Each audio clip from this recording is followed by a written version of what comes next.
Hey guys, I am Ian and today I will be showing you what is in my bullet journal for the month of July.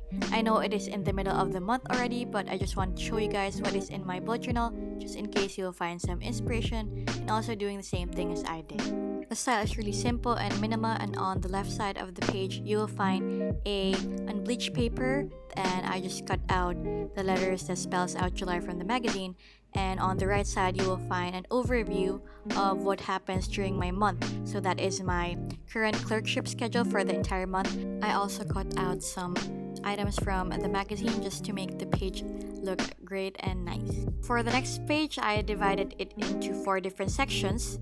So I have here what I want to accomplish, cases that I saw this month, list of topics that I need to study, as well as a blank part wherein I can put in some extra notes. This is very important for me because it makes me aware of what I am currently learning and what I need to learn for my clerkship. So for the next pages, I put in a section of the things that I learned this month. So for this month, I have 3 different rotations.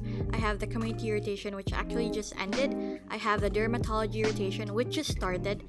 And at the end of the month, I will be starting my neuro and psych rotation. In here, I can write down all the things I learned from each rotation. So for the next page, I have here my daily activities section, where I wrote down the numbers 1 to 31 because there are 31 days in the month of July.